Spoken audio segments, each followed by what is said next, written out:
बिस्मिल्लाहिर्रहमानिर्रहीम, अस्सलाम वालेकुम। Welcome back to my YouTube channel. आज की रेसिपी हमारी मिठाई की है। तो बहुत ही खस्ता कुरकुरी और क्रिस्पी मिठाई बनाएंगे जो खाने में बेहद टेस्टी होगी, जूसी होगी और देखने में तो बहुत ही खूबसूरत होगी। तो सिर्फ 1 कप मैदे का इस्तेमाल करके यानी इंतहाई बजट फ्रेंडली रेसिपी है और बहुत ही टेस्टी बनती है। 1 कप मैदा ग्राम्स में अगर देखा जाए तो 200 ग्राम है। तो सबसे पहले मैदे को छन्नी से छान लेंगे। 2 चुटकी नमक का इसमें शामिल कर देंगे मीठे में टेस्ट को बैलेंस करने के लिए। इसके अलावा हमने इसमें कोई बेकिंग पाउडर या बेकिंग सोडा का इस्तेमाल नहीं करना। और यहाँ पे मेरे पास घी है, मेल्टेड घी है। घी को मैंने थोड़ा सा मेल्ट कर लिया है। 2 से 2.5 टेबलस्पून हम इसमें घी का इस्तेमाल करेंगे। ये मेरे पास टीस्पून है तो इस लिहाज से ये 4 चम्मच इस्तेमाल होगी। फ्राइंग के लिए हम ऑयल इस्तेमाल कर सकते हैं, लेकिन मोइन लगाने के लिए घी का इस्तेमाल करेंगे, तभी मिठाई हमारी क्रिस्पी बनेगी और खस्ता बनेगी। और मिठाइयों के ऑथेंटिक टेस्ट फ्लेवर जो है वो घी से ही आता है। तो यहाँ पे हमने घी का इस्तेमाल करना है। मैदे में घी को अच्छे से रब कर लेंगे। तो घी के साथ मोइन हमने अच्छे से लगानी है, तभी मिठाई हमारी खस्ता और क्रिस्पी बनेगी। सारे मैदे में रब कर लेना है घी को। अब नॉर्मल पानी मैंने ले लिया है, यानी ना पानी ठंडा है और ना ही गर्म है। अगर सर्दी का मौसम हो तो नीम गर्म पानी का इस्तेमाल कर सकते हैं। तकरीबन आधा कप पानी इसमें इस्तेमाल होगा। 1 कप मैदा है तो आधा कप पानी यूज़ होगा। एक मीडियम सॉफ्ट सी हमने डो तैयार कर लेनी है, जिस तरह रोज़मर्रा रोटी चपाती बनाने के लिए आटा गूंथते हैं, बिल्कुल उसी तरह से हमने गूंथ लेना इसे। तो जैसा कि मैंने आपसे पहले कहा है कि बिल्कुल जिस तरह से रोज़मर्रा रोटी चपाती के लिए हम आटा गूंथते हैं, तो बिल्कुल ऐसे ही मुक्की लगा के हमने आटा तैयार कर लेना है। तो मिठाई के लिए डो यहाँ पे बिल्कुल रेडी है, देख सकते हैं हाथों के साथ बिल्कुल भी चिपक नहीं रही। डो को ऊपर से कवर कर देंगे और 5 से 7 मिनट का रेस्ट देंगे, जब तक हम शुगर सिरप तैयार कर लेंगे। तो मिठाई के लिए शुगर सिरप तैयार कर लेते हैं। 1 कप मैदे का लिया था तो यहाँ पे पौना कप मैं चीनी का ले रही हूँ। पौना कप चीनी और पौना कप ही पानी है, यानी जितनी चीनी है उतना ही पानी मैंने डाला है। गैस स्टोव ऑन कर देंगे। 2 सब्ज़ इलायचियाँ मैंने खोल ली हैं। तो सब्ज़ इलायची से मिठाई में बहुत ही अच्छा टेस्ट फ्लेवर आता है। तो टेस्ट फ्लेवर के लिए 2 सब्ज़ इलायचियाँ खोल के शुगर सिरप में डाल देंगे। बेस से हिला लेंगे ताकि चीनी तले के साथ चिपके ना। चीनी मेल्ट होने का इंतज़ार करेंगे। एक तार की हमने चाशनी नहीं बनानी, चिपचिपी सी चाशनी हमें चाहिए, यानी एक तार बनने से पहले ही हमारा शुगर सिरप तैयार हो जाएगा। तो शुगर सिरप हमारा तैयार हो चुका है, देख सकते हैं तार नहीं बन रही, लेकिन चिपचिपी सी ये चाशनी तैयार हो गई है। और ठंडा होने पे ये और थोड़ी गाढ़ी हो जाएगी। तो चूल्हा यहाँ पे बंद कर देंगे। मिठाई के लिए जो डो हमने तैयार की थी, इसे 5 से 7 मिनट का रेस्ट दिया था। और देख सकते हैं माशाल्लाह से डो हमारी बहुत ही अच्छी सेटल हो चुकी है। बिल्कुल इसी तरह से हमें डो चाहिए थी मिठाई के लिए। तो डो को इस तरह से मैंने हाथों में ले लिया है और बराबर साइज़ के पेड़े ले लेंगे। इस तरह से बराबर साइज़ के पेड़े बना लेंगे जितने भी बने। तो पेड़ों को इस तरह से थोड़ा स्मूथ कर लेंगे, यानी प्रॉपर पेड़े की शेप बना लेंगे। क्योंकि हमने इससे रोटियां बनानी हैं, तो बिल्कुल रोटी का जिस तरह से पेड़ा होता है गोल सा, गोल से पेड़े बना लेंगे। तो जो 5 बराबर साइज़ के पेड़े लिए हैं, एक पेड़ा मैंने बोर्ड पे रख लिया है और बाकी 4 पेड़े कवर कर देंगे कपड़े के साथ ताकि ये ड्राई ना हो। अब जो एक पेड़ा हमने लिया है, सबसे पहले मैदे की डस्टिंग करेंगे बोर्ड पे। हाथों से थोड़ा सा फ्लैट कर लेंगे और उसके बाद बेलन की मदद से एक बारीक सी रोटी बेल लेंगे। तो यहाँ पे गोल सी बिल्कुल बारीक सी रोटी हमने बेल ली है। इस रोटी को साइड पे करेंगे और इसी तरह से सारी रोटियां बेल लेंगे। सबसे आखिर में जो रोटी बेली है उसको इधर बोर्ड पे ही रखेंगे, यानी सबसे पहले इसको रखेंगे। और देख सकते हैं कितनी बारीक रोटी है हमारी, के नीचे से बोर्ड भी नज़र आ रहा है, बिल्कुल ट्रांसपेरेंट सी है। रोटी फटनी नहीं चाहिए, तो कोशिश करनी है कि रोटी बारीक बेलें। अब जो हमने घी लिया था शुरू में, वही घी ले लेंगे और रोटी पे डाल देंगे। घी लगाने के बाद मैंने यहाँ पे मैदा और कॉर्नफ्लोर दोनों ले लिए हैं। चाहे तो सिर्फ मैदे का इस्तेमाल कर सकते हैं। अगर कॉर्नफ्लोर ना हो या सिर्फ कॉर्नफ्लोर का इस्तेमाल भी कर सकते हैं। तो कॉर्नफ्लोर का इस्तेमाल करने से भी ये मिठाई बहुत ही क्रिस्पी और कुरकुरी टेस्टी बनती है।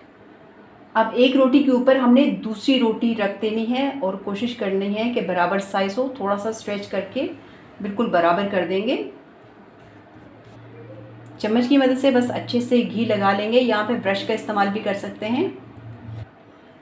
अगेन हमने मैदा या कॉर्नफ्लोर स्प्रिंकल करना है। तो देख सकते हैं मैंने यहाँ मैदा अच्छी क्वांटिटी में स्प्रिंकल किया है। तीसरी रोटी भी ऊपर रख देंगे, थोड़ा सा स्ट्रेच करेंगे ताकि सारी रोटियां बराबर हो जाए। फिर से हमने वही प्रोसेस रिपीट करना है। घी अच्छे से लगा लेना है, कॉर्नफ्लोर अच्छे से लगा लेना है, स्प्रिंकल कर लेना है ऊपर। तो जिस तरह से पहले रोटियां हमने रखी हैं इसी तरह से ये चौथी रोटी भी इसके ऊपर रख देंगे। चम्मच की मदद से घी लगा लेंगे। तो सबसे आखिर वाली रोटी जो थी वो भी इसी तरह से रख के ऊपर घी लगा के कॉर्नफ्लोर की डस्टिंग कर लिए। अब देखिए क्या करने लगे हैं कि इसे फोल्ड करेंगे, रोल की शेप देंगे।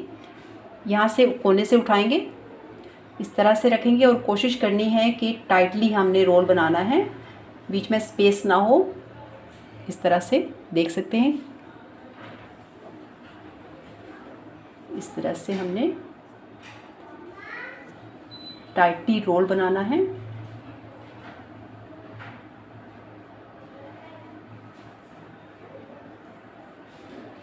तो इस तरह से रोल बनाने के बाद किनारे पे थोड़ा सा पानी लगाएंगे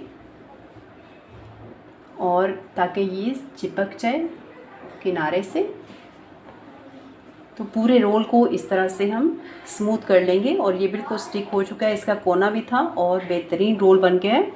अब हमने कोई शार्प सी नाइफ़ ले लेनी है और 1-1 इंच के गैप से हमने कटिंग कर लेनी है इस तरह से। चाहे तो 1 इंच से ज़्यादा भी कर सकते हैं, लेकिन 1 इंच का हमने कम से कम 1 इंच का ज़रूरी हमने फासला रखना है, तभी ये मिठाई हमारी जब बनेगी तो इसकी शेप अच्छी आएगी। तो यहाँ पे देख सकते हैं शेप बन चुकी है। अब इस साइड पे देखें कि कितनी लेयर्स हैं। लेयर्स वाली साइड हमने इस तरह रखनी है और जो फ्लैट साइड है इसको ऊपर रखना है और ऊपर से प्रेस करना है। ऊपर से प्रेस करते हुए चाहे तो हल्का सा बेलन चला सकते हैं। ऐसे फिंगर्स की मदद से थोड़ा सा मैंने इसे फ्लैट किया है, लेकिन ज़रा सा बेलन हम चला लेंगे, बहुत दबाएंगे नहीं, हल्के हाथों ज़रा सा बेलन चला लेंगे ऊपर और इस तरह से शेप बना लेंगे। तो अब बारी आती है खाजा मिठाई को फ्राई करने की। तो ऑयल मैंने ले लिया है और यहाँ पे बहुत तेज़ हॉट गरम हमें ऑयल नहीं चाहिए। अभी देख सकते हैं ऑयल में बबल्स नहीं आ रहे, तो बहुत गरम ऑयल नहीं चाहिए। जब हल्का सा गरम ऑयल हो जाए तो गैस फ्लेम हमने बिल्कुल लो कर देना है और फ्राई होने के लिए मिठाई को ऑयल में डालते हैं। देख सकते हैं ऑयल हमारा इतना ही गर्म है कि मिठाई में कोई बबल्स नहीं आ रहे। अगर ज़्यादा तेज़ गरम ऑयल हो तो एकदम से ऊपर फ्लोट होना शुरू हो जाती है ये मिठाई, तो एकदम से ऊपर फ्लोट नहीं होना चाहिए इसे। तो देख सकते हैं खाजा के सारे पीसेस ऑयल में फ्लोट होना शुरू हो गए और अभी मैंने आंच को हल्का सा तेज़ किया है, यानी लो टू मीडियम फ्लेम किया है। पहले बिल्कुल लो फ्लेम था। तो मिठाई के एक पीस की मैंने साइड चेंज की है और देख सकते हैं गोल्डन सा कलर आ चुका है। तो साइड चेंज कर देंगे यहाँ पे।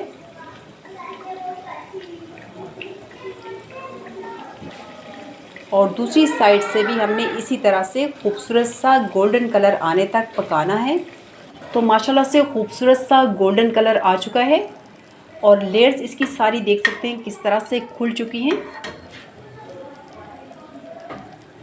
तो यहाँ पे मिठाई हमारी फ्राई हो चुकी है। अब डिपेंड करता है कि कितना कलर चाहिए, तो इसे थोड़ा सा और डार्क कलर मुझे चाहिए, तो 1 से 2 मिनट के लिए और फ्राई करेंगे। तो खाजा हमारे फ्राई हो चुके हैं, इन्हें डिश आउट कर लेते हैं, प्लेट में निकाल लेते हैं और देख सकते हैं कि कितनी खूबसूरत परतें इसकी नज़र आ रही हैं।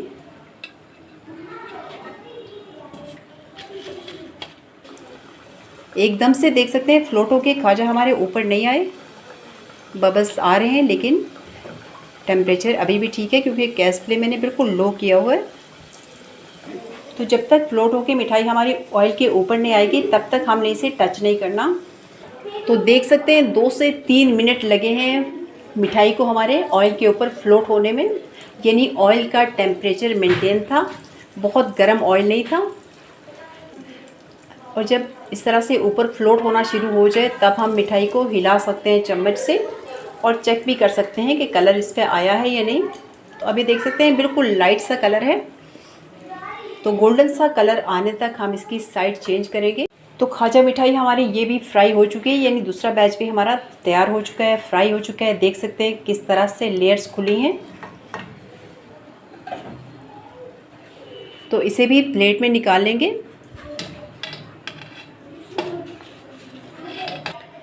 तो फ्राई किए हुए सभी खाजा मिठाई को हम शुगर सिरप में डालेंगे।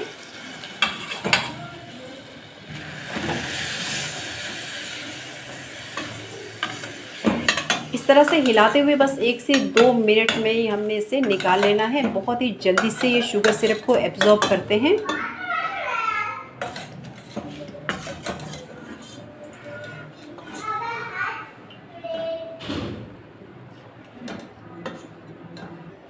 तो खाजा मिठाई हमारी सारी फ्राई हो चुकी है, शुगर सिरप में भी इसे डिप कर लिया है।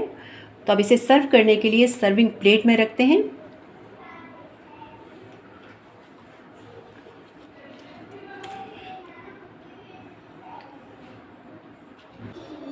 तो खाजा मिठाई माशाल्लाह से हमारी रेडी है। देख सकते हैं क्या लुक है इसकी, बहुत ही प्रेजेंटेबल लग रही है, बहुत ही अट्रैक्टिव लग रही है। इसकी लेयर्स देख सकते हैं किस तरह से खुल के आई हैं। तो बहुत ही सिंपल और टेस्टी मिठाई है। यूँ तो किसी किस्म की गार्निशिंग की ज़रूरत ही नहीं है इसे। तो 2 से 3 पिस्ते मैंने क्रश करके ऊपर डाल दिए हैं। तो अब चेक कराती हूँ कि खाजा हमारे कैसे बने हैं। तो खाजा की लेयर्स चेक करें, बहुत ही जूसी है। 1 सेकंड में इन्होंने शुगर सिरप एब्जॉर्ब किया और किस कदर ये क्रिस्पी हैं देख सकते हैं। अंदर से भी इसकी लेयर्स चेक कर सकते हैं और बिल्कुल भी कच्चे नहीं हैं। अगर कच्चे हों तो इनकी लेयर्स खुलती नहीं हैं और क्रिस्पी बहुत बने हैं। ये देख सकते हैं साउंड इनकी आ रही है। तो रेसिपी को लाइक शेयर एंड चैनल को सब्सक्राइब करना मत भूलिए। Thank you for watching. अल्लाह हाफिज़।